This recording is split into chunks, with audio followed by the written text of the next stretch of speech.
And I already screwed that up. Hey! Well, greetings, Cap fans. Welcome to episode 239 of the Captain America Comic Book Fans Podcast, a live edition here on the YouTube channel. And we are very excited to have you join us today so we could talk about the new Thunderbolts movie and have a special guest, Ash Barnes. But before I get into that, Bob, you're going to find that many of the truths we cling to depend greatly on our own point of view. Wow, that is deep. I feel like I'm grateful I didn't have to climb to the top of a mountain for that sage advice, but I don't know where it's from. You don't? Well, Bob, what's today? May 4th. Is it a Star Wars reference? It is. It is. Oh, there it is. Oh, absolutely. Yeah. So today is May 4th. So May the 4th be with you. And it is Star Wars Day. And also with you. Thank you. Thank you very much. Yeah, we like to celebrate Star Wars Day, even in the Captain America Comic Book Fans Facebook group. I actually shared a little bit earlier today a really cool Steve Epting drawing that he did. And I'll share it here just real quick, but it's a little disturbing. My force is disturbed. Yeah. Sure. Yeah. So Steve did a Darth Vader wearing some Captain America gear, an A on the helmet, carrying the shield. It's a little disturbing, but he's got the utility belt though, so I'm all in for that. Yeah, and I'm going to give him the benefit of the doubt that the white stripe is just because there's no coloring on this, and it's actually a red stripe like it's supposed to be under the white star. Right. Yeah. Leave it to you to go for that. I can't tell you how many things I didn't buy because it had the white stripe underneath the white star. Like, I'm not getting that figure. Nope. I'm not getting that. No. Anyway, so Bob, we got a live show going on. We do. One of the things about that is we don't have a safety net. Usually, when you make all kinds of mistakes, I take it out the editing process.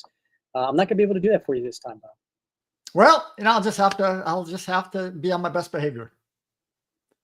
All right, and we have people in the chat that will basically keep us on our toes. Hold on. I misread my cue card. It says I will be on my very best behavior.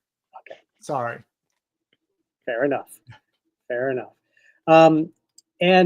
So I want to say welcome to Ash. Ash, it's been a while since we've had you on the show. In fact, I'm going to say it's going to for a little over 4 years. We had you back on the show way back in episode 18, which was wow, when we did the Falcon and Winter Soldier weekly show, and we had different guests on. You were on for the first episode of that review. So that was back in March of 2021. It's been a while. Lots happened. It certainly has. Yeah, a lot under the bridge. Yes. Yeah. But Ash has actually been a member of the Captain America Comic Book Fans Facebook group since July of 2020. And she's been a supporter of the show for over 3.5 years. So we are very grateful to have Ash on. I'm very grateful to be here. So did you, Ash, Bob, did you guys do anything for Free Comic Book Day yesterday? I didn't. I don't have a local comic book store in the vicinity of my community. So it's a couple hours away, the nearest one. So the short answer is no. That's a bummer. It is. Yeah, I didn't get to either. It was my husband's birthday, so we already had plans, but usually it ends up happening that way. He usually has his birthday on around Free Comic Book Day, but this year it was day of, so we didn't get to this year. Yeah, well, that's a bummer. Maybe your shop will still have some comics for you. I know the one in my store that in my area, which is what is it? gosh, I can't remember right now. I've visited so many, but anyways, they always do a good job with always having a sale and maybe a guest or something like that. Back in the day when I had my store, that was a lot of fun. I always used to try to have a comic guest there for people to get autographs and along with their free comics. And so I'm at the store yesterday visiting, and I'm trying to find something to buy, just to support my local comic shop. And I'm at the point in my life where I'm holding back on getting the knickknacks. I got too much going on and not enough space, but I was this close to getting this T-shirt, Bob.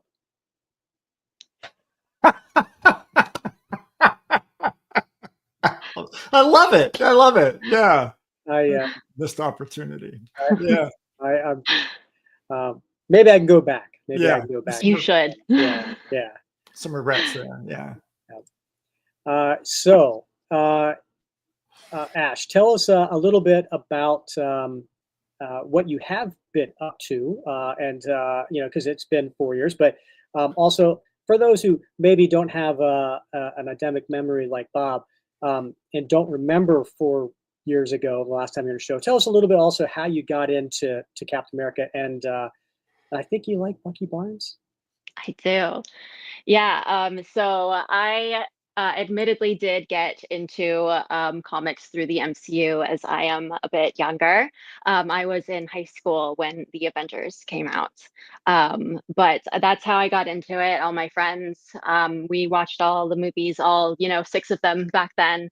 And then I watched them growing up more like the non-MCU movies, of course, but Captain America, I think, really hit me when I saw, I think it was when Winter Soldier came out, is when I really was like, oh, I have been overlooking this character, and I just locked in, and I ended up reading all the comics. I went back, I found like reading guides, and I started with Brubaker. So I fell in love with the Brubaker run first and just fell in love with Bucky that way, fell in love with the MCU version of Bucky, but then fell in love with just, everything, like all of it. Obviously, Captain America is number one for me. Always Steve Rogers comes first, but there's just something about like Bucky and just the trauma and especially, we're going to get into it with this movie, but that's what really resonates with me with Bucky is watching him overcome everything mentally that he's been through and work through it and whatnot. So, obviously I got really big into like collecting and got into the artwork and whatnot, really probably not until I joined the group. Really like when the pandemic hit, I got really more into like the collecting, and that's when I started physically collecting Cap comics and whatnot. So that's been my Captain America journey. Yeah, well, I love the fact that you mentioned a little bit about loving the character of Bucky because of all the stuff that he went through, right? And that was something that's captivating in the fact that he has a lot of trauma as Winter Soldier, obviously. Yeah. And so we'll talk, I guess, a little bit about that because I know the movie Thunderbolts does certainly get into that. That's a big part of the movie. Yeah, Bob, go ahead. Yeah, no, I was going to say, yeah, you mentioned that being in the group has sort of ignited that the collector mentality, and Yes. the group has a way of doing that. I think I've been turned on to so many new aspects of it used to be just comics for me, but now there's all kinds of other sort of aspects and dimensions of the character and adjacent characters that really suck you in. So I've enjoyed that. My wallet has, but I have. What's the saying I like to say about the group? It's I'm constantly being shown things that I had no idea I always wanted. Right, exactly. Yes, absolutely. Yeah. Right. So before we get into this a little bit too much, I want to give a shout out to a new thing that we've been doing recently with the show, and that is ending it with listener questions. So we've asked people to send questions in, and it's been it's been fun answering those. But Bob, I don't know if you recall when I brought this up a few weeks ago. This was your response. I can hear it already. I can hear. First question is Tom Boyd. Oi! Why do you hate Diamondback?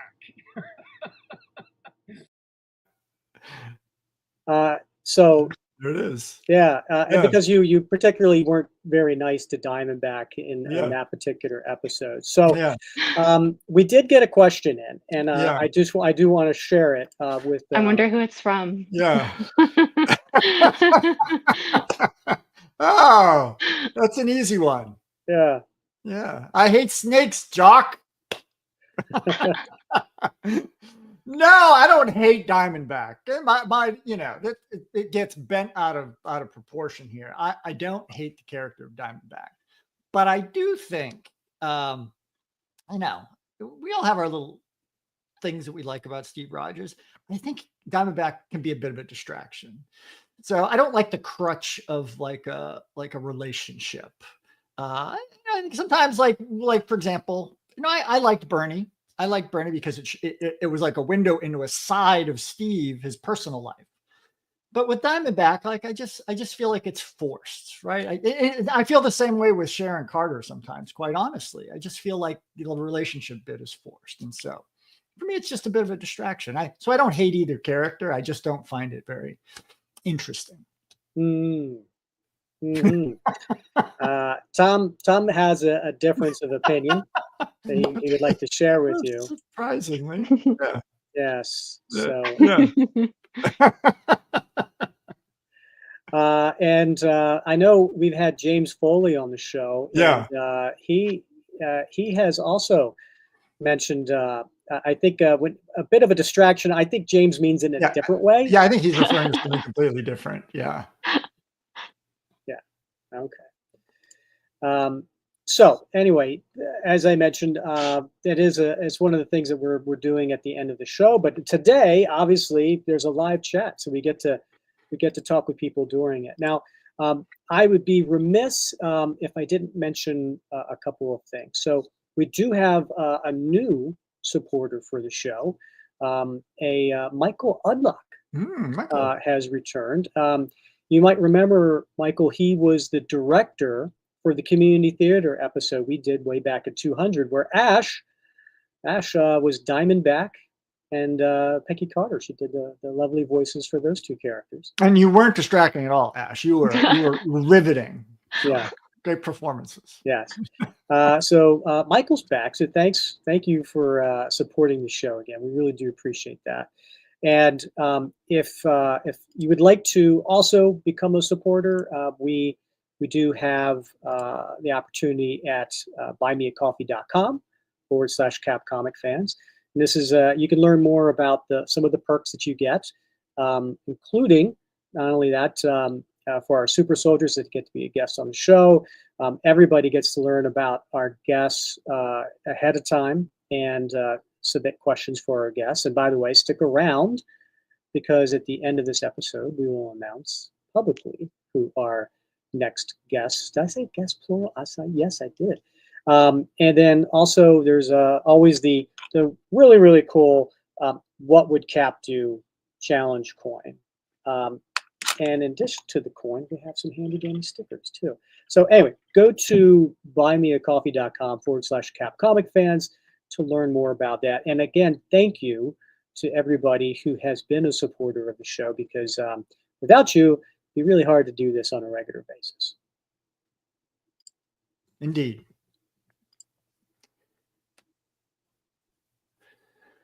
All right. Just as a reminder too, for people in the chat, if you're not using your name that we know you by, and you're using like a YouTube handle, just let us know who you are, so we can point that out. Now, should we talk about the movie?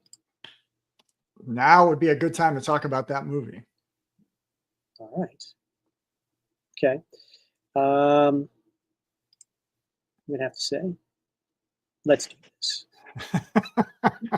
Now, I do want to provide a little spoiler alert, right? So I will put this up when we start getting into specifics in case people haven't seen the movie. Yeah. And we are going to get into specifics, and we're actually going to show some clips from the movie as well. But I think in general, we kind of start a little bit about the movie. So, Ash, how excited were you for this movie? Like, did you do any kind of prep? Like, did you rewatch anything? So I didn't. I thought about rewatching Black Widow, and I should have, and I meant to. And I love that movie. It's a great movie.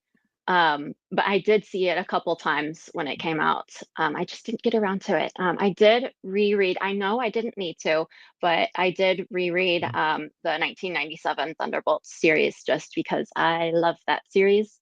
I'm wearing the shirt for it today. So this movie was really special to me because I love the Thunderbolts and I love Bucky and I love John. So I love US Agent. So I was thrilled, and I've been following like the updates since they've been coming out for the past few years, and I think it really lived up to it. So I was very, very, very excited. How about you, Bob? Did you prep for them seeing the movie? Frick, you know me. Of course I didn't prep. No, no, I didn't. My expectations were a little low, not low, but I just didn't have any expectations going into this movie, right? I just wanted to go and have a good time, get my ticket, and go see a movie. And I knew, like, most Marvel movies, I was going to at least enjoy it and feel like I got my money's worth. So I didn't do any prep work. I just didn't have time to go back and watch Falcon and Winter Soldier or Black Widow. And I agree with Ash 100%. I love that movie. I know a lot of folks, weren't sold on that movie, but I thought it was a fantastic movie with some great action and some great characterizations of Yelena and Red Guardian and Black Widow. And so really enjoyed it. So, but nevertheless, didn't really have low expectations for this film. Just went in with an open mind. How about you, Rick? I know you watched 40 shows back to back, read every volume of Thunderbolts. I didn't do any of that. I was too busy prepping for this show because that took. Yeah, I'm embarrassed to say how long, but I do wish I rewatched Black Widow. I only saw Black Widow once in the theater.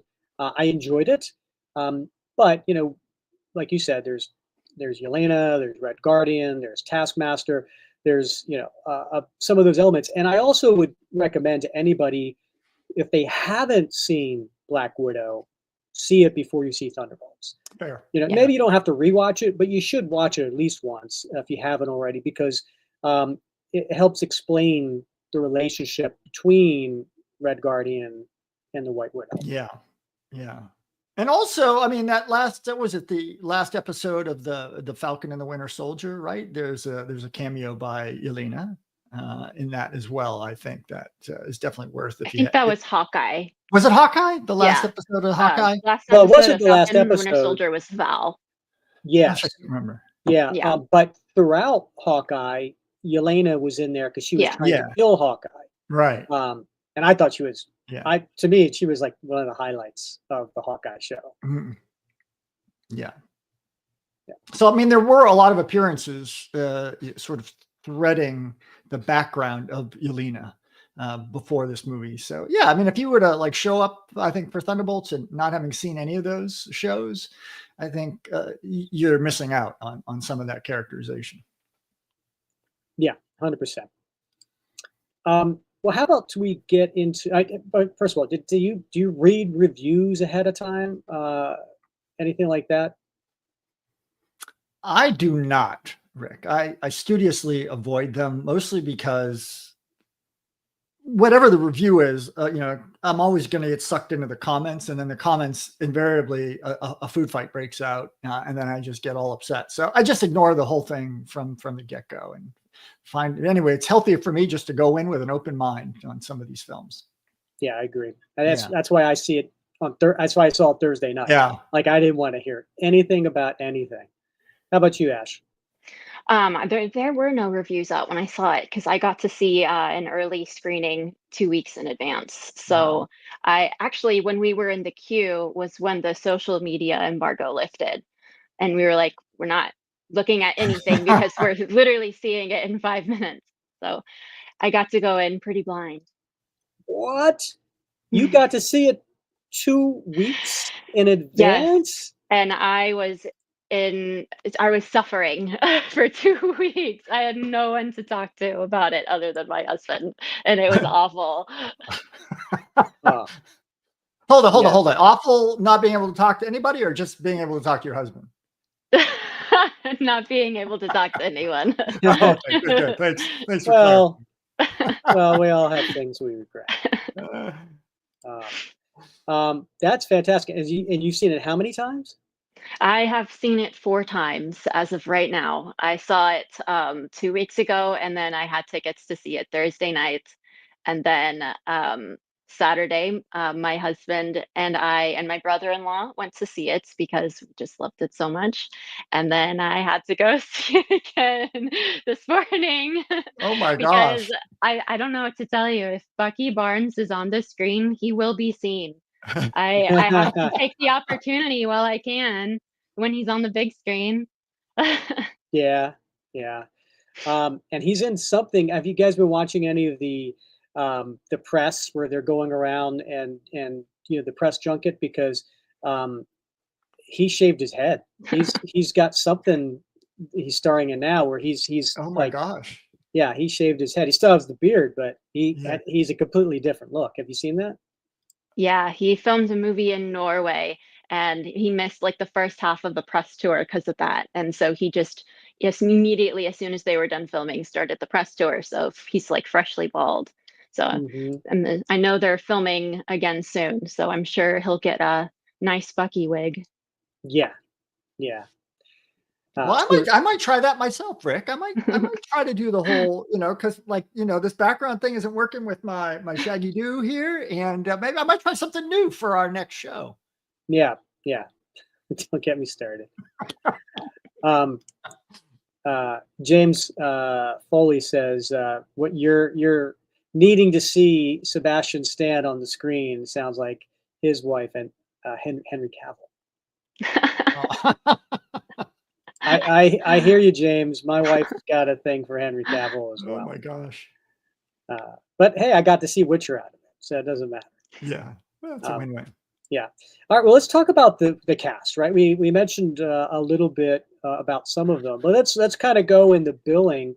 Florence Pugh, doing Yelena. I have to say, she to me was fantastic. I think to me, she stole the screen whenever she was on, and she just has a presence. She's a tremendous actress, and I'm glad they gave her the lead in this movie because she totally held it. Mm-hmm. I can't take my eyes off her, to be honest with you. So, I mean, she's obviously both physically appealing, but she has a magnetism to her that, like a presence. So, I think she was perfectly cast for this role, and she holds that lead in the movie, like you mentioned. But just like even in Hawkeye, every scene that she's in, she dominates it. Love the character and love the actress.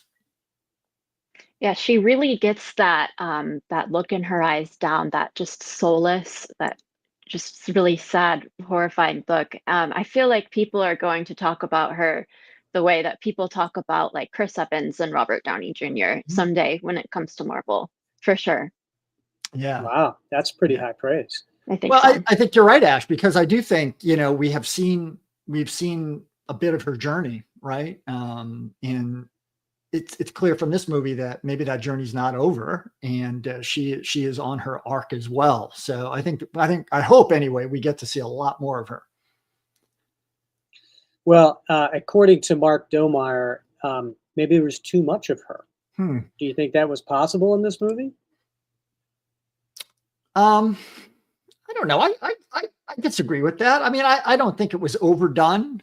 She was the lead. I mean, of all the characters, I think in the Thunderbolts, she was clearly the one who had the most screen time. But I think it was well deserved. I mean, I think they really used her effectively in this movie as sort of the fulcrum around the rest of the cast turned. So it made sense.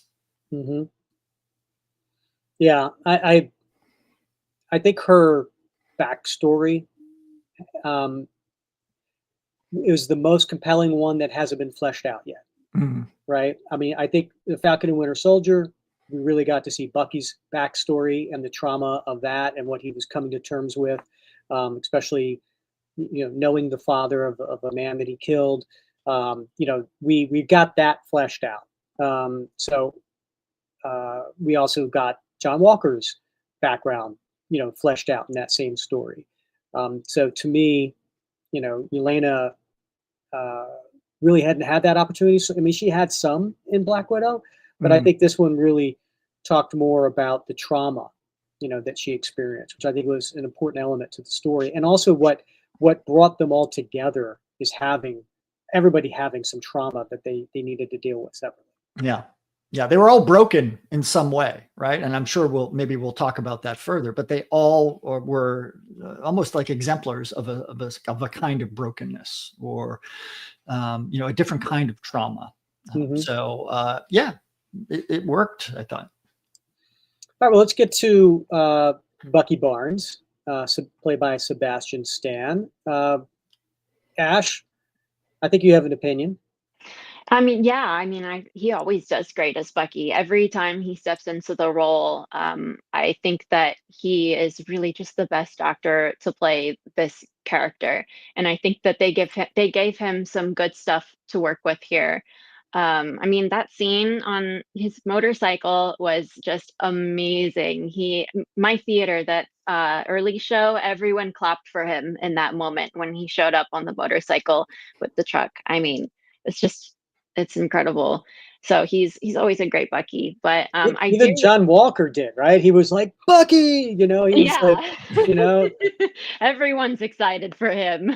Yeah. Red Guardian always, I love that guy. I mean, everyone loves Bucky, but he's been around for like 15 years at this point. But I am happy that it was very focused on Yelena and whatnot, and I do agree that Bucky had his time to process his trauma and whatnot in his show.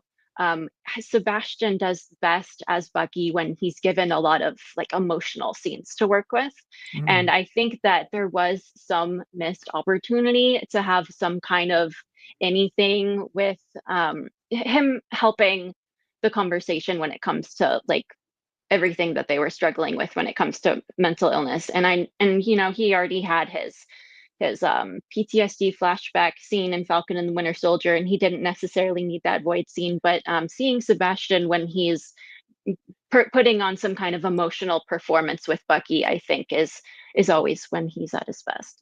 Of course, I only saw it once. But my impression was that, but you're right. Going all the way back to Winter Soldier, he has followed this arc. But we saw in Captain America: Brave New World, he stepped into a new role where he became, and also at the end of Falcon and the Winter Soldier, where he became a mentor to Sam, advising Sam. And then we saw that again in Brave New World, and in this movie we see him step even further into that role, I think, of being in the mentor, because he's been on this journey himself. Exactly. Man, it's that I love to see that come to fruition in him. Yeah, and I would have loved to see like some kind of heart to heart that like Yelena had like with Red Guardian and with Bob. I think that Bucky would have had some great advice to offer Yelena and help her, or help help Bob or even Taskmaster before, going into the movie, I had thought Bucky's situation was really similar to Taskmaster's and this Yeah. version of the character. Yeah. So I was making, but I mean, of course, his performance was great overall. I mean, 10 out of 10, he always does great as Bucky, but that would be my one thing that I would have wanted to see. All right, let's move on to the next person. So that's U.S. Agent John Walker, played by Wyatt Russell. So, what do you guys think of his role and how Wyatt did?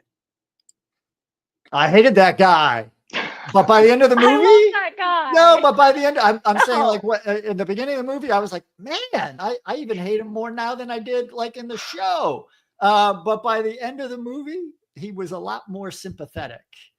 And I felt like I understood him better. So I thought it was a great performance, right? Because he was able to take me from over here to where like I didn't find him likable at all. And even though I didn't find him likable toward the end, I found him deeply sympathetic, and I could empathize with him. And that's not an easy thing to do in that sort of character. So, I was really thrilled with that journey in the film. Yeah, I agree. I think Wyatt just does an excellent job of being that whiny, cocky, loser, kind of approach that, I mean, he's when he started talking about football championships, right? Right? In the beginning, and he's just nailed like, it. Who here has been this and this and this, and he brings up the football championship twice, and it's like, we all know guys like that. You just want to punch him in the face so bad. I'm like, dude, that was a long time ago. It's not relevant, right? You're living in the past. But yeah, he, I think, it's interesting because his character almost has to be like that to hide his insecurities. Yeah. And, he has to have this false bravado in order to, overcome any type of weakness that may come out.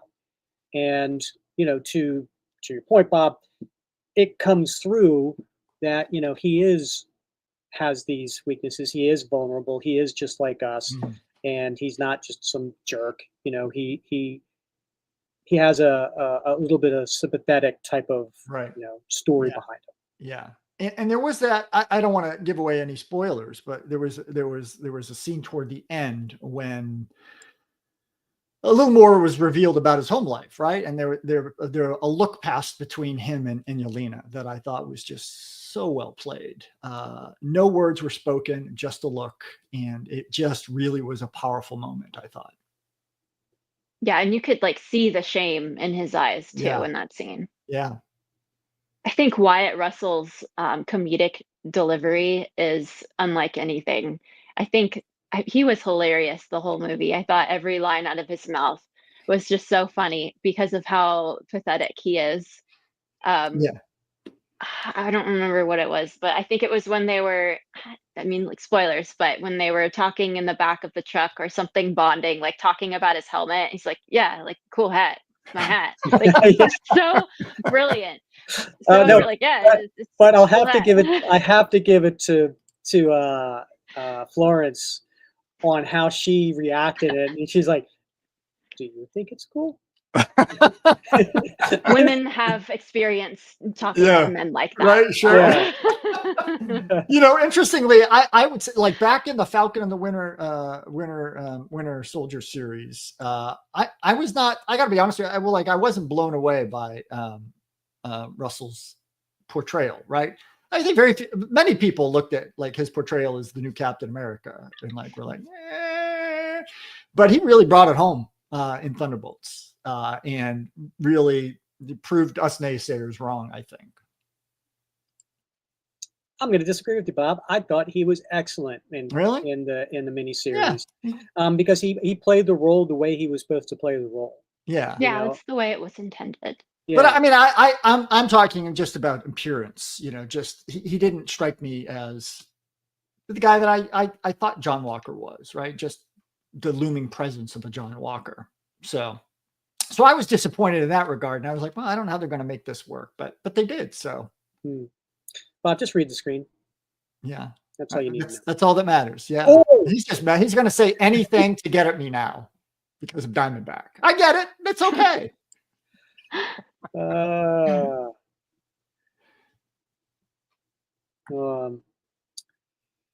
know. What is Tom going to say?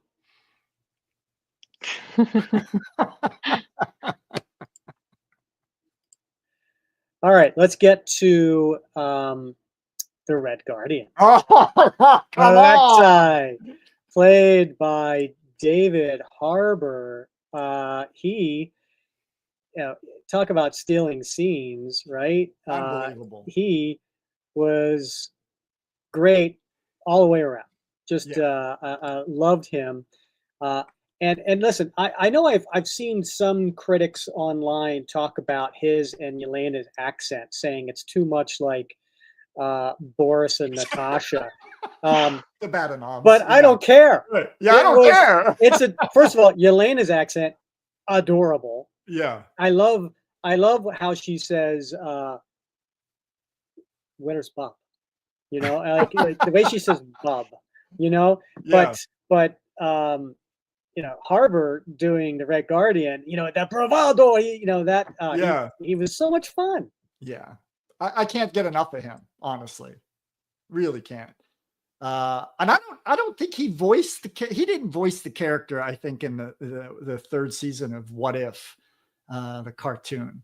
He may have, I don't know. But whoever did played him exactly the same way. And he's just a gem of a character. He's good-natured. He wants to do the right thing. And of course he's carrying the weight of wanting to, pursue glory on his shoulders as well. So he's torn between but he's just a good guy. And who can't love him? We all want to hang out with him. I love Kyle's comment. I want David Harbour to do the directions for Waze as Alexei. That would be fantastic. That would. Yeah. How about you, Ash? What'd you think? Oh yeah, I mean, he was great. He's great in this role. I mean, he is just hilarious. I think this is one of the funniest Marvel movies purely because of him and Wyatt Russell. So it's great delivery. Mm-hmm. Mark, you're bringing us down, man. Mark, did you like anything about the movie? I mean, Mark's in the chat like.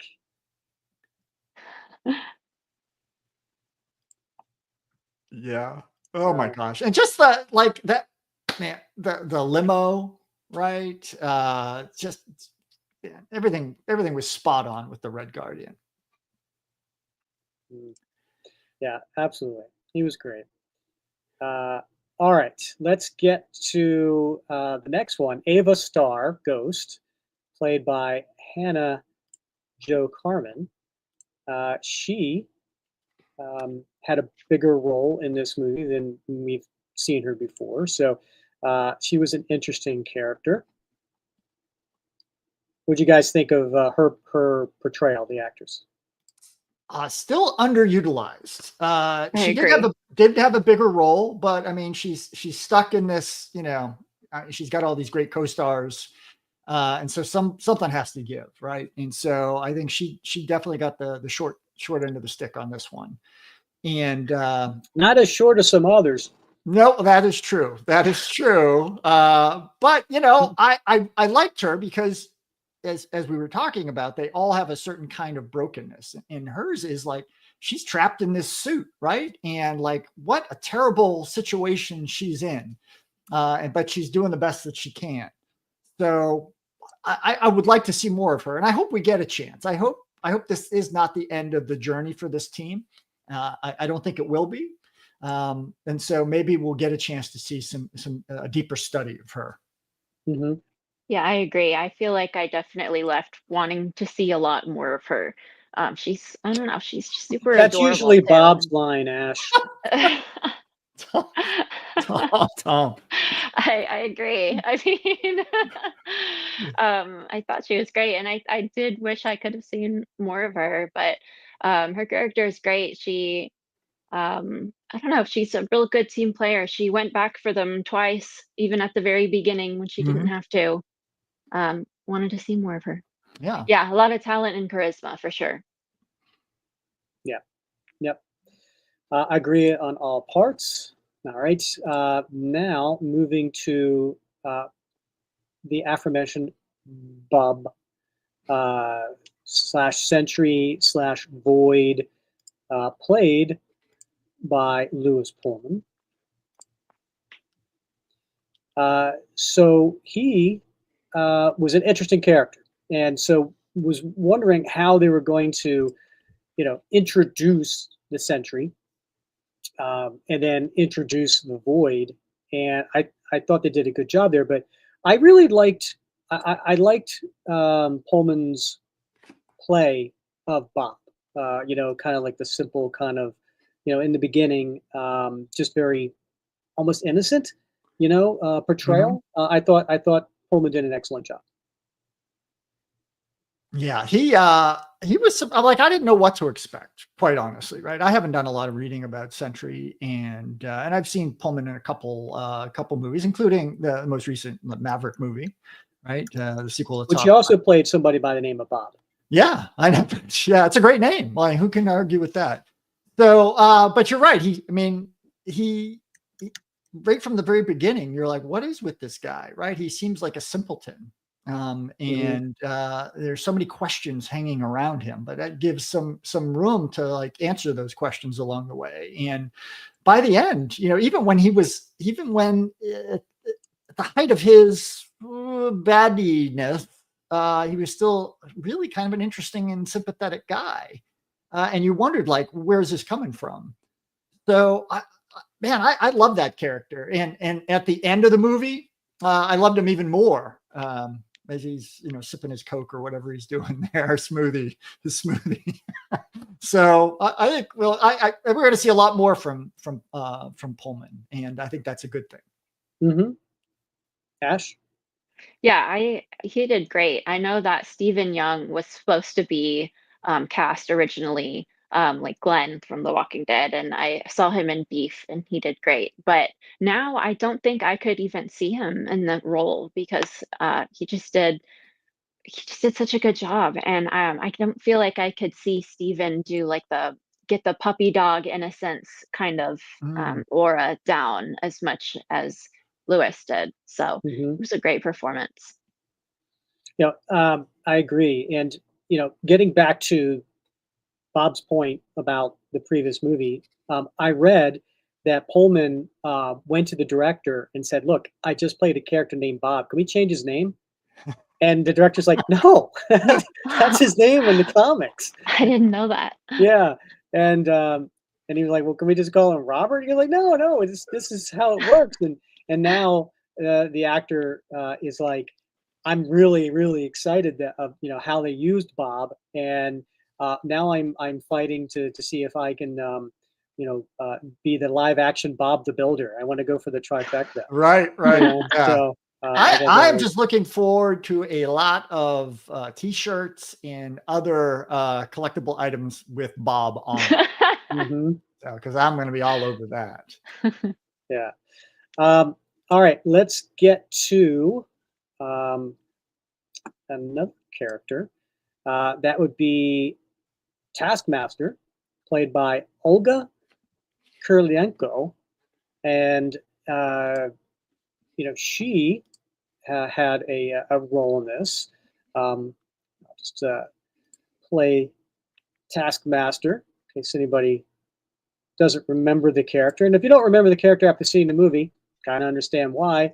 I'm going to have to tell you right now, little spoiler alert, if you haven't seen the movie. So uh, the character was in an opening scene and then dispatched and not seen again. and I've heard different people's views on this. A lot of negative, saying it's a waste of the character. I have my thoughts on it, but opening it up to the two of you on your thoughts on how the character was portrayed in the movie.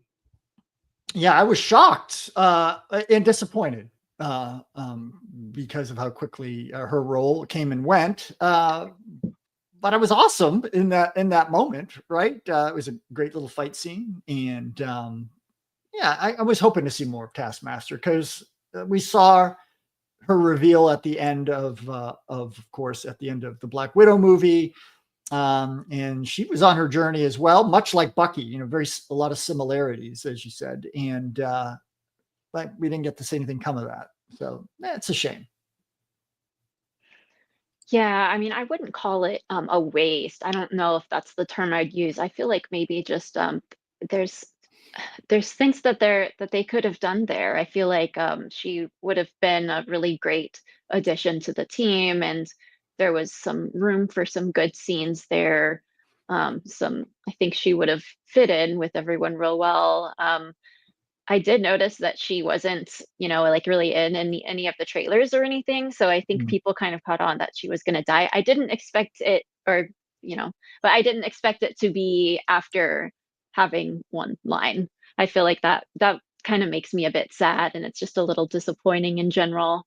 So Yeah. maybe it shouldn't have been advertised the way it was. I'm not sure. I do think, I think every one of these characters on the Thunderbolts, as I said before, represents a certain kind of brokenness. And I think, maybe because she was so similar to sort of Bucky, that it might have been duplicative, right? And they wanted standalones to sort of represent each of these flavors.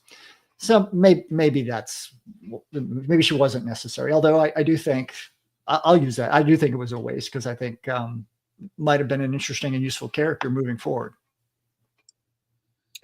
It's interesting. Yeah, and I've been putting comments up on the screen for those. Obviously people have some strong opinions about it, and I'm going to have to say to everybody, no, I disagree. I think there wasn't a lot of people who really enjoyed that version of the character in Black Widow. And so I think there were a lot of people upset that made a really cool, badass character in the comics into somebody who really wasn't cool or badass in the movie. Then you have the gender swapping, which some people are just going to always be annoyed with. So the character, the way it was portrayed in Black Widow, wasn't a fan favorite to begin with. And number two, I felt like okay, and let me go back to number one. Where else are we going to see this character, right? Like, where else is this version of Taskmaster going to pop up? Which brings me to number two. You said yourself, Bob, you were surprised, right? I think a lot of people were surprised. I think some of us, like Ash, hadn't seen a lot of Taskmaster being, marketed, and they start to wonder. So maybe we weren't as surprised, but it automatically set up in the beginning of the movie, these characters could possibly be expendable. And there's actually a legitimate risk, because let's face it, a lot of these MCU movies or comic book movies we go to, we see these characters like they're in peril, but how much are they really in peril? We know, they got so much in licensing, they got so much in this and that. Like, is someone really going to die? Are they really something to have major changes to them? And so to have a character in a comic book movie die is a little different and surprising, and kind of sets up, okay, well, maybe there's a little bit more peril here. So I thought it was an interesting choice, sort of like DC's Suicide Squad, where they, have some characters, kind of die off. for that Yeah. very same reason. I thought that was kind of the reason they did it in this movie. Yeah, that makes a lot of sense, Rick. That was very well put. I mean, I do quibble a little bit. I don't think we got to see enough of the Taskmaster in the Black Widow film. I get some people didn't like the gender swapping. I don't care about that. I don't think the character was developed enough. I don't think we saw enough of the character. I think there was a lot more growth that could have happened. But the way that you've sort of underscored the risk factor makes it more believable, more realistic. I think that makes a lot of sense. Mm-hmm. All right, moving along to the last actress that we'll talk about is the character Contessa Valentina Allegra de Fontaine, played by Julia Louis-Dreyfus. What did you guys think of her performance? Well, I know I will never, ever leave off the day and just call her Fontaine. I think that's smart, Bob. Very smart. Yeah. Oh, I thought she was great. I mean, Julia Louis-Dreyfus, she's kind of nailed this part as they've inserted her along the way. And just had a great personality to her, very irreverent, very ambitious. You could feel her brimming with ambition. A little unrealistic in some respects, but Nick Fury is very unrealistic as well as a character. And yet it works, right? So, I thought she was great. Very conniving. She pulled that off. Indeed. I agree. She does so well at making you just like hate her. Like, oh, like she's so cunning and so smart and so evil that it just gets you so frustrated. And she's so good at portraying that. Absolutely. Yeah, I thought she nailed it. Yeah. And can't wait to see more of her. I'm glad she's still around. And quote unquote, they own her. Yeah. So she's going to now find a way to get out of that. Yeah. Right? There was a line that she had about there's no good guys and bad guys. There's bad and worse guys. Worse, right? Yeah. And that was I thought about that line for a lot, after leaving the movie theater and for a couple of days, because it really stayed with me. And the way she delivered it, she truly believed it. So, and so she we've often said on the show that, a lot of villains see themselves as the heroes in their own story. And she truly personified that in this movie. Yep. And we got a few comments also here. So Kyle writes, as a S.H.I.E.L.D. fan from way back, I dislike that they use Val for that character, but I did find the speech to Mal about good guys and bad guys to be pretty close to Val. So he agrees with you. All right. I want to get into some clips.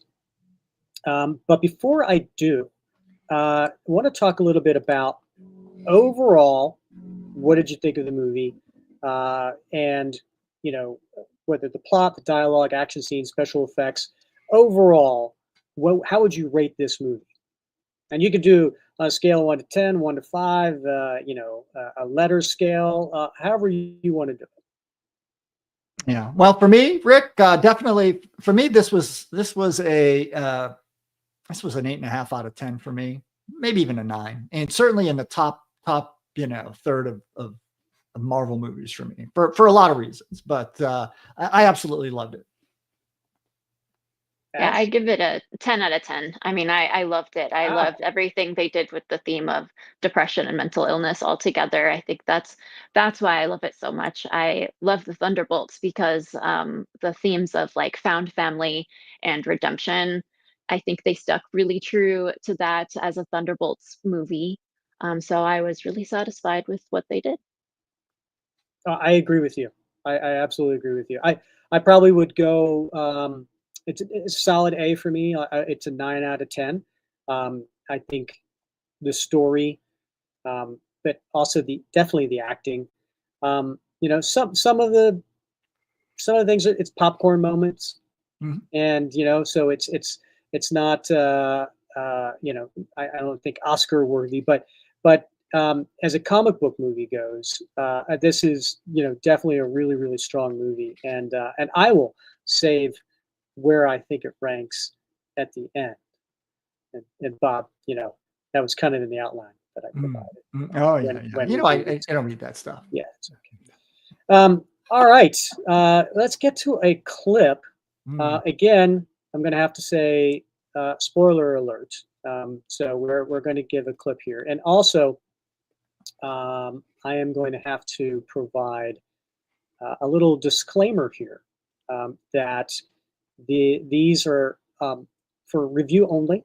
We do not own the rights to these clips. These we're going to say are for Marvel Studios. But we'll start with the following clip, which I think it really, really sucks you in. So I'll start here. There's something wrong with me. An emptiness. I thought it started when my sister died, but now it feels like something bigger. Just a void.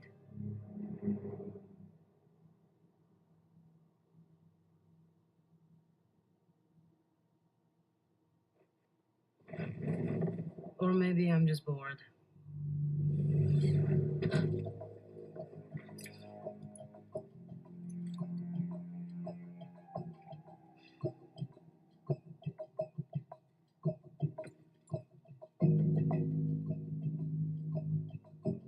Boo.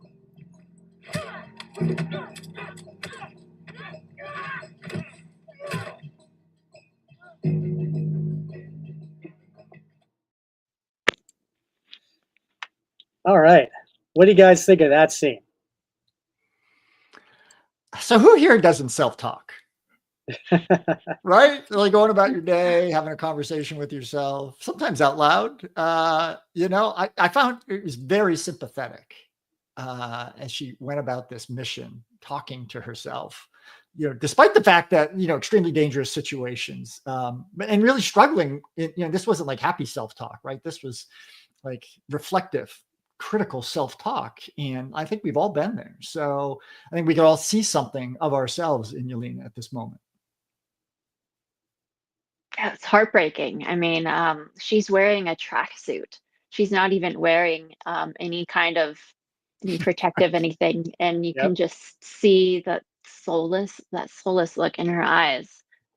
Just the heartless, careless boo. Just great performance and heartbreaking. Yeah, I couldn't agree more. Thanks for pointing that out, Ash, that what she was wearing. Yeah.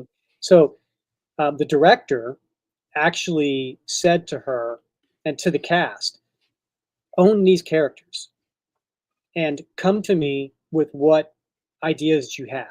Some of the ideas made it into the movie. Some of the ideas didn't. This idea made it into the movie. Florence came to the director and said, I don't think she should be wearing the White Widow suit. I think it'd be stronger if she was wearing just a sloppy sweatshirt and rolled out of bed. Yeah, and and had the her hair messed up and just really didn't have much energy or care. It was just kind of going through the motions. And he was like, let's do it.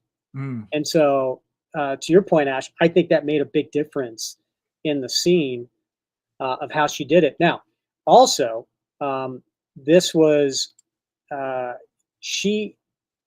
second largest or second tallest skyscraper in the world, and she actually did the work herself. She jumped off herself, and she fought for that too. They said the insurance companies were like, no, can't do it, and she was like, no, I'm doing it. And now she didn't jump off like what you saw. Obviously, she's got a harness on, and it's all green, not green screen, but it's all taken out via CG effects and things like that. But that was her actually walking off the second tallest building. So kudos to the actress for doing that too. Yeah, I would have definitely fought not to do that. For sure. I know, right? What a phenomenal scene. Kyle says, great scene. I think one thing that Flo does that Scarlett never did for me is bring across the lethality of a widow. There's something in Flo's eyes that bring weight to all of her scenes. Yeah. I think I don't blame that on Scarlett. I think the difference was you're seeing the depths of where someone else is in their life, right? Where Scarlett was always on. She was, as an agent, she was always acting. And what you see now with Yelena, that she doesn't care anymore. And so I think that really came through in the performance. Well, we also saw Scarlett's Black Widow, Natasha, at a different point in her career as well, right? I mean, she'd already traveled this journey for a bit before, and but the ledger still weighed on her, right? Even at that point in her career. Yep. All right, should we get to another scene? Let's do this thing. Okay. This one's kind of like an early fight scene.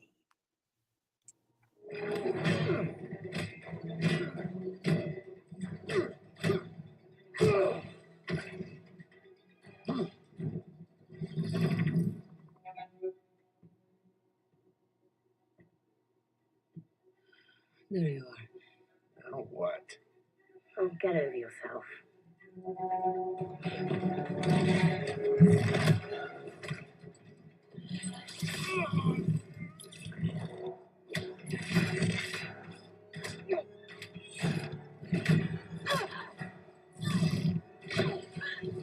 Jane, out of my way.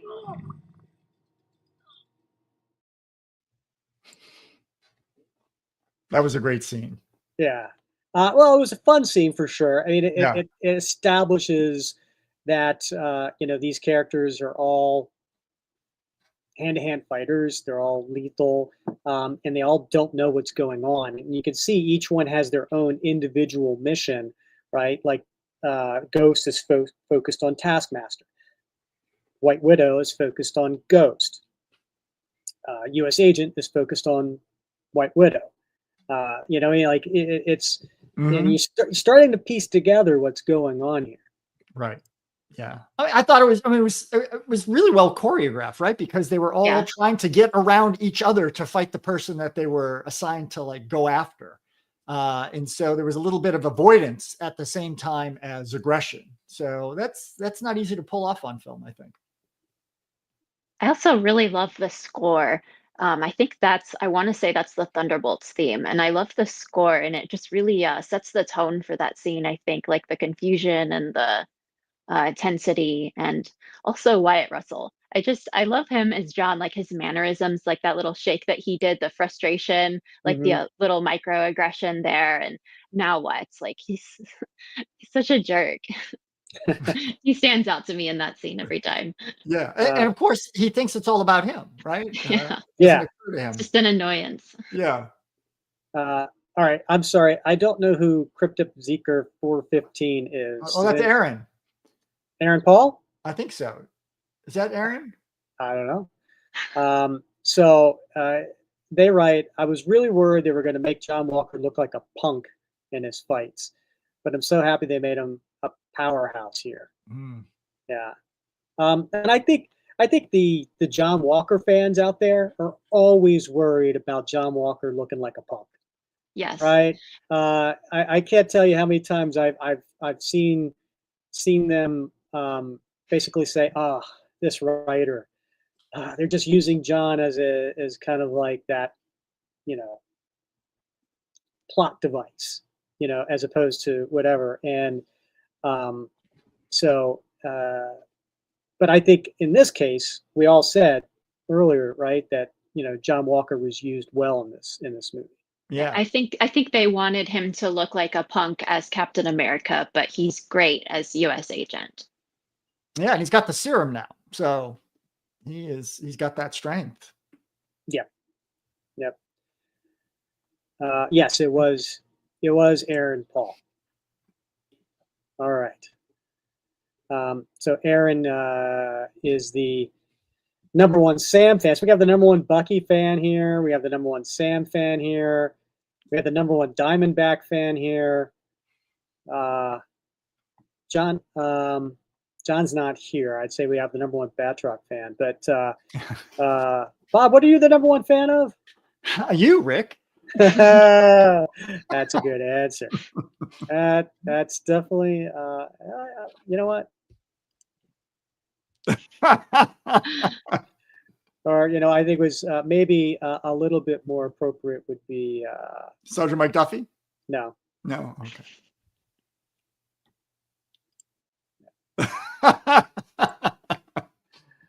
All right. Getting back to the comments. I'm the #1 U.S. agent fan here. I thought that was Aaron Paul. No, I guess I was wrong. I think he's got another. Hazel's son is Aaron Paul. Jack Monroe, shout out. I love Jack Monroe too. Well, I'm going to say, Kyle, I'm going to have to challenge you on that one. Nathan Hanley in the group seems to me he is definitely the #1 Jack Monroe fan. Have you seen his original art collection of Jack Monroe stuff? It is amazing. So Kyle, you may have to give him a run for his money there.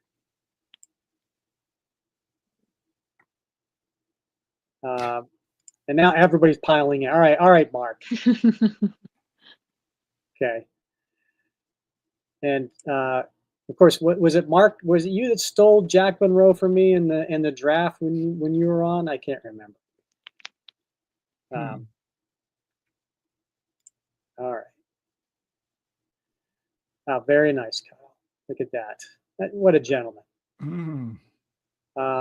So let's get to. We have one more scene to get to. Let's go over here. And this is the scene towards the end. Well, maybe the last third of the movie. Today.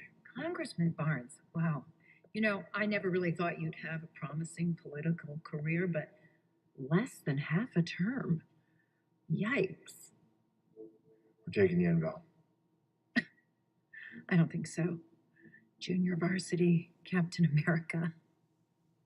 Walker. Oh, nice to see you, Ava. Elena, you look awful. You sure you're really ready for that public-facing role you asked me about? Eat shit, Valentina. Where's Bob? Look at you. You are all so adorable. Just think, I send you down there to kill each other, and instead you make nice and you form a team. Who is this old Santa? Alexei Shostakov. The Red Guardian. What?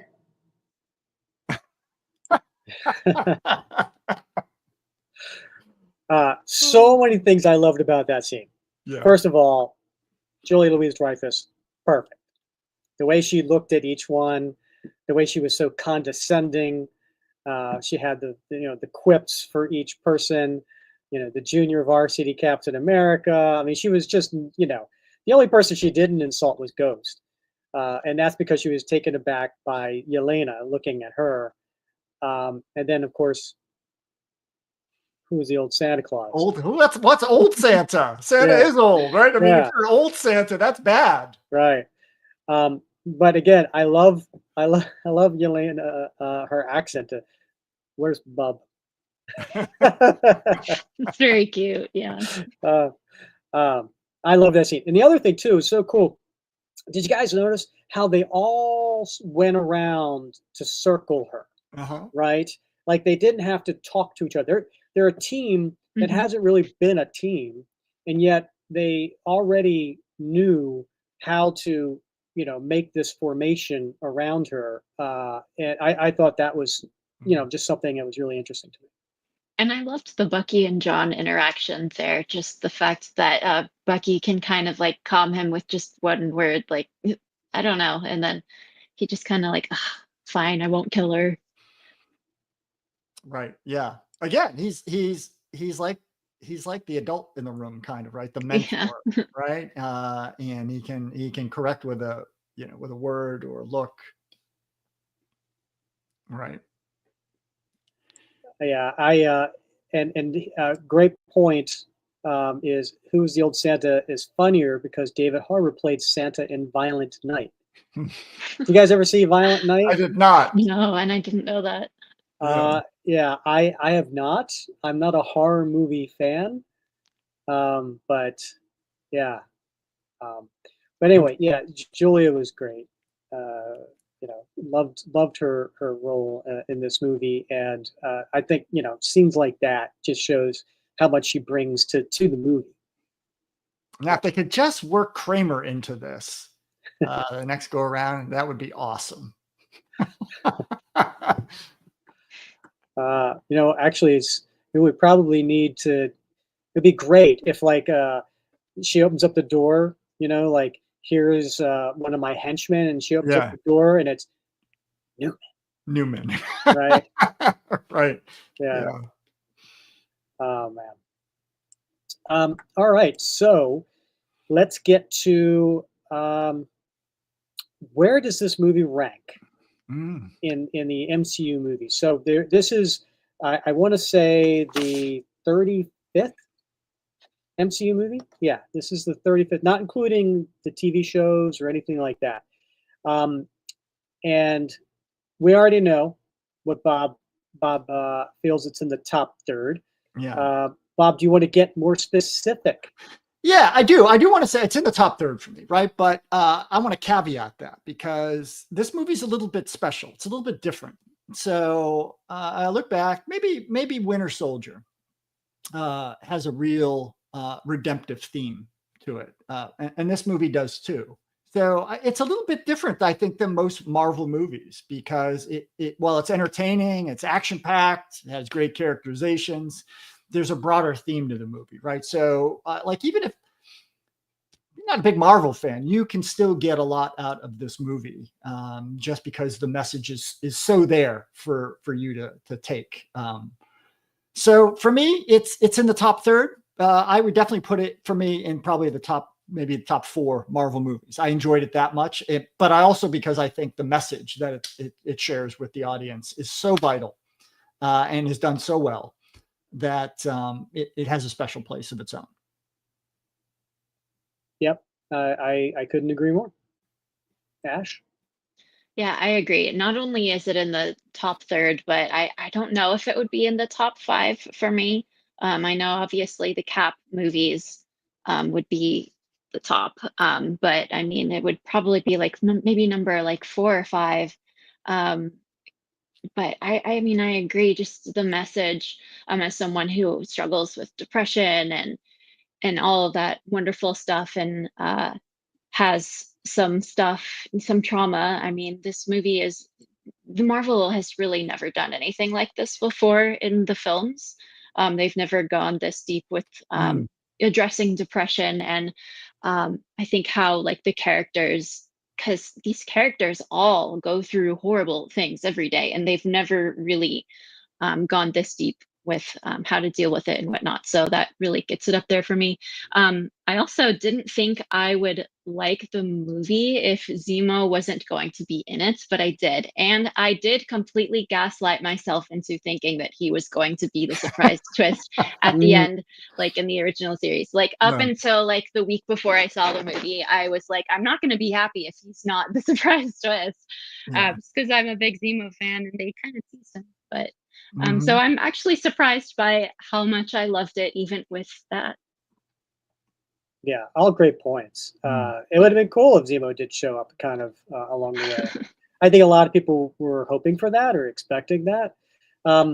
Yeah, so for me, it's definitely a top third movie. But I have to say, Ash, if this is not a top 3 movie for you, and you gave it a 10 out of 10, how many 10s out of 10s did you give to the MCU movies? Oh, well, I would give the first Avenger 100 out of 10. I watched that movie a concerning amount. It's a great Steve Rogers movie. And then, I mean, Winter Soldier, of course, 10 out of 10, and I love Civil War. Um, and then Endgame. Endgame is a 10 out of 10, and an Infinity War. So I think those are my 10 out of 10s. And then Okay. Thunderbolts. All right. Well, you said 100 out of 10. You're using Bob math now. Yeah, so- there, go for it. Go for it. That's Yeah. right. Yeah. I use that as well. Yeah. Yeah. So for me, yeah, this was definitely a solid A. And I definitely top third, probably in a top 10 of movies that I enjoyed. And I think for a lot of the reasons that you mentioned, and I do feel that the mental health aspect of the story was really important and hasn't really been touched on as much. And I think they did it. I mean, I don't want to say they did it subtly because I don't think it was subtle, but they didn't go over the top and in your face either. You know, it was just, Yeah. it was so well done that I don't think anybody's, you know, saying, oh, you know, it's such a, they're throwing it in their face, it's woke, it's this or that, you know, and it wasn't. But then again, it wasn't subtle either. It was just that I think that's a great credit to the writers on this. So yeah, I someone had said, you know, the MCU is back, you know, with this movie, and it wasn't following the MCU formula. So yeah, I tend to agree with that, and I Yeah. can't wait to see it a second time. Mhm. You know, I mean, the MCU has addressed mental health before. I mean, Iron Man had PTSD. You know, a lot of the heroes had PTSD after the snap, right? A lot of folks were having a hard time dealing with that. We saw group counseling sessions, right? Support groups meeting in Endgame.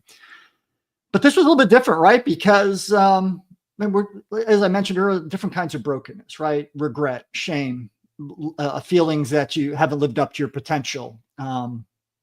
You know, sort of the physical limitations of brokenness, right? Being trapped in a suit to maintain the integrity of your body, like different types of brokenness that anybody in that audience could identify with in some way. Maybe not to that extent, but certainly in some way. And so, while I'll be honest with you, I'm a big softie, and like Endgame, you know, yeah, Winter Soldier, I tear up, right? I love a good emotional scene, but this movie, it like had me tearing up frequently because like I felt it very deeply, and I think a lot of people did, right?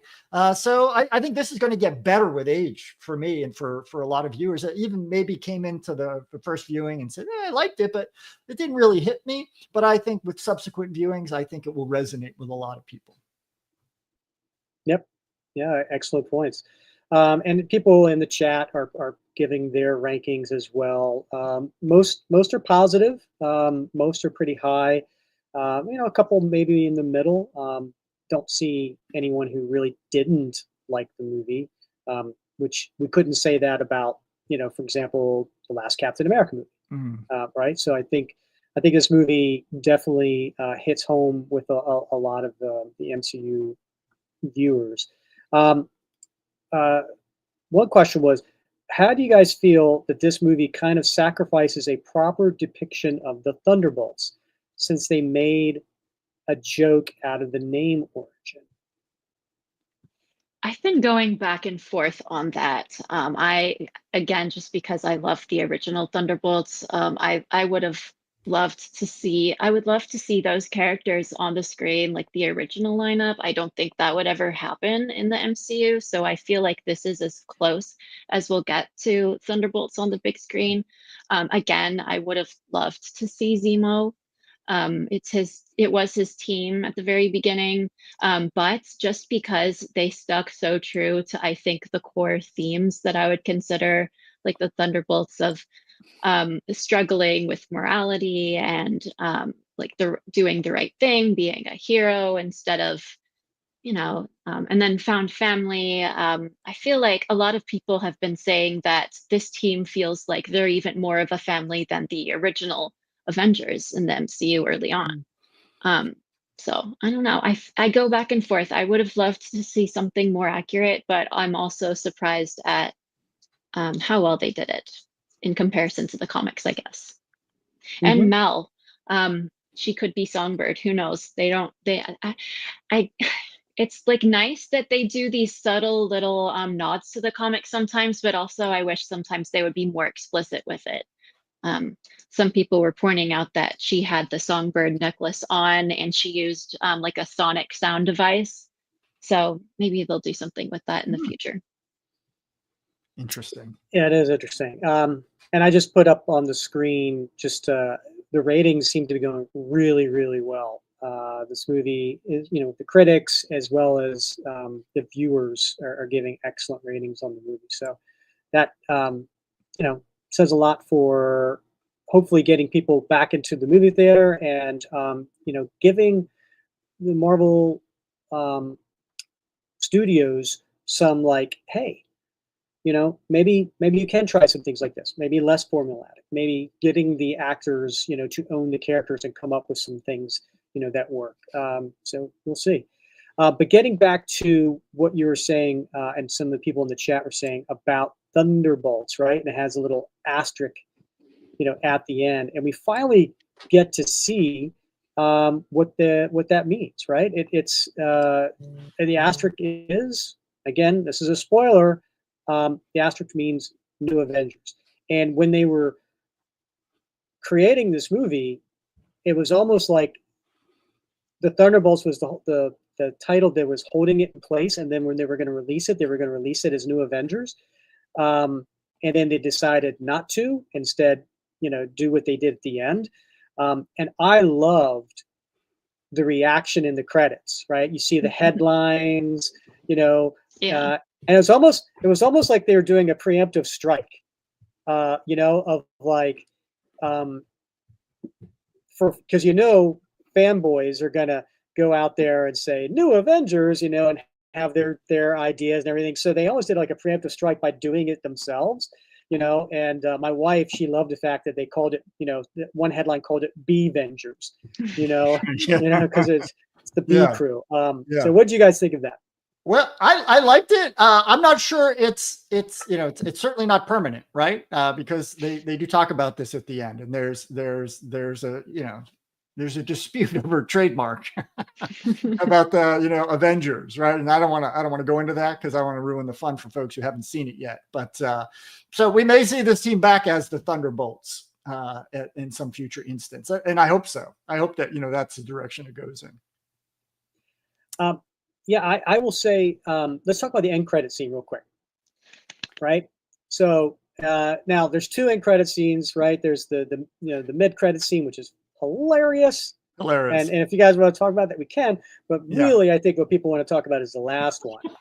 Now, which is really interesting. I don't know if everybody knows this, but that end credit scene was directed by the Russo brothers, and it was actually done on the set of Avengers Doomsday and was filmed 3 weeks before the movie was released. Like they literally got on the set to do Doomsday. This was one of the opening scenes that they filmed, and then they put that in as the end credit. So if it has a different feel to it, it's because it was directed by different people, the Russo brothers. Wow. I didn't know that. That's fascinating and exciting. See what happens when you do a little research prep work? I know. Well, see, I don't want to do that. Though. I like to be. It's all comes from here. Well, this is the part where you guys, tell me what you thought of the end scene. Well, I was flabbergasted when Bucky walked out with his Revolution star on his arm, and he's got. He doesn't have the cape, which is probably for the best, but he's got like the all black, the vest, and it's the swept back hair. And oh my God, I love that run. I love that run by Jackson Lansing and Colin Kelly. in Carmen Carnero, and I have not really gotten to have a reaction like that of seeing like new comics adapted to the screen like that before. And so just seeing Bucky walk out like that, I was like, oh my god. And then like, I won't spoil the rest of the scene, but I couldn't even be excited for the last half of the end credit scene, because I was just like, oh my god, he's got the Revolution Star. I can't wait to see like what Carmen Carnero is gonna say and all this. So I think he looks fantastic. I love all their new looks, and I like his hair looks so much better. It looks like he washed it. So that's always great. You had me. You had me at swept back hair. Yeah. I mean, the internet certainly likes it too. I mean, so I'm really thrilled with this development, and I hope that they actually. I was really relieved when I heard that they had just filmed that recently, because I didn't know if they were going to do like continuity and actually keep them all with those looks. But if they filmed that recently, maybe they do. So I hope he gets to look like that. You know, I love that. First of all, the audience erupted with that end credit scene, and rightfully so, because it is truly exciting. But I do want to like go back. You said continuity, and one of the things that I really didn't like about this movie was in Captain America: Brave New World, Bucky was running for Congress, and in this movie, spoiler alert, he's a member of Congress, and it's just there's nothing there. Right? Like, why did this happen? How? And first of all, like, how's he running around as a guy out there with, you know, a metal arm and everything as a member of Congress? And so I wish there had been a little bit more to connect to the continuity between the TV show in the Brave New World and this movie. I do know that they said that Thunderbolts takes place a year after Brave New World, so I guess that is like the timeline and stuff. But I was really on the fence about the whole congressman thing when I heard that they were doing that. I was so against it. I was like, what do you mean Bucky Barnes would be in politics? He would hate that, and he would be bad at it. And then we see him in the role, and I like it a little bit more now, because we see that he is bad at it and he doesn't like it.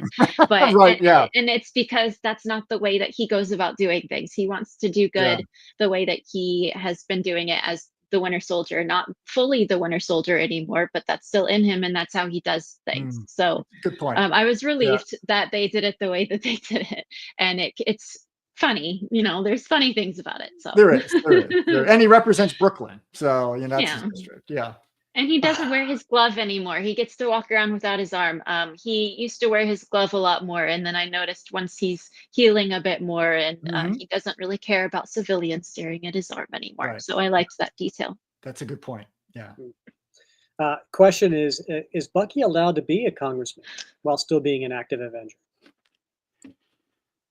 These are good questions. I got to brush up on my congressional rules. I don't know.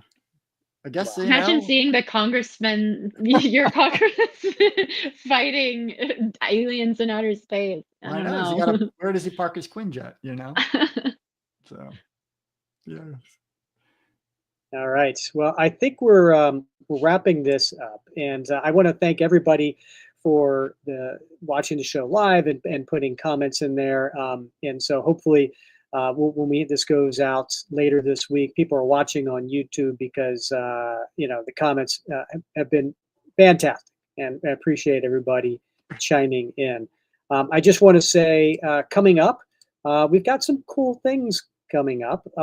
As I mentioned before at the beginning of the show, that we would be announcing who our next guests are going to be. And so I'm going to go ahead and put onto the screen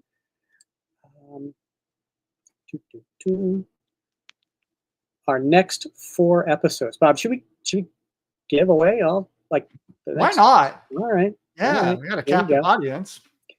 All right. Come back next week where we come to the Captain America Becomes Nomad Part 4 of our long tail story, which has been getting really good, by Steve Englehart and Sal Buscema. And then, I don't know if people know this, but May is Asthma Awareness Month. So what better time for us to do Cap Meets the Asthma Monster? Remember that one shot from 1987? Oh my, we had a good time recording that one, Rick. We did. And then with all this talk of Thunderbolts, we had to do a Thunderbolts comic. And so came out a little bit earlier this year with the whole Doom crossover story that's we got going on. So we thought we would do panel by panel drama of Thunderbolts Doomstrike #1. And who is that written by? That would be Jackson Landing and Colin Kelly. So we'll have them on for their 4th time appearing on the show the following week with episode 243. So any of our patrons of the show, as you know, get your questions into us in the next, I think, week or so. And maybe we will ask your questions to Jackson and Colin on the show.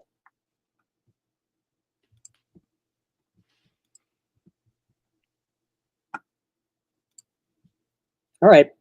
This is the part we have to kind of fill the silence. Thank you. Oh, all right. Yeah. Well, you're doing such a great job. And I was hoping to see some more comments about the asthma monster. I know Yeah. a lot of folks aren't familiar with that, but many people are. So, and we talked about maybe if this is a big hit and we get a lot of positive reviews, we'll do the sequel next year.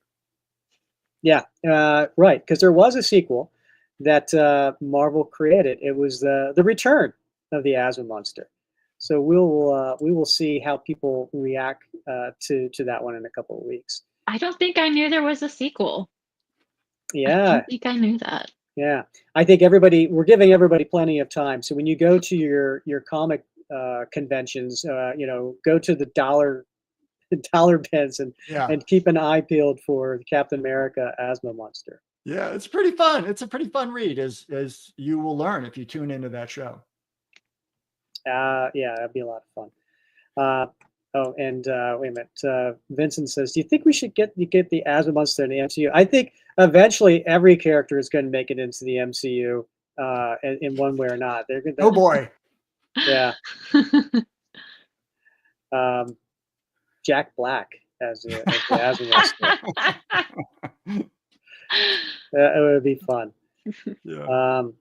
All right, everybody. Again, thanks for joining us, and it's been a lot of fun. Thanks, Ash, for being a guest on the show. Thank you. Always great to see you, Ash. All right, and as always, if you don't mind, while you're on YouTube, smash that thumbs up button and give us a like. If you are on Apple, please give us a 5-star review. And as always, we love your questions and comments in Facebook as well. And as always, we thank you for listening to another episode of the Captain America Comic Book Fans Podcast.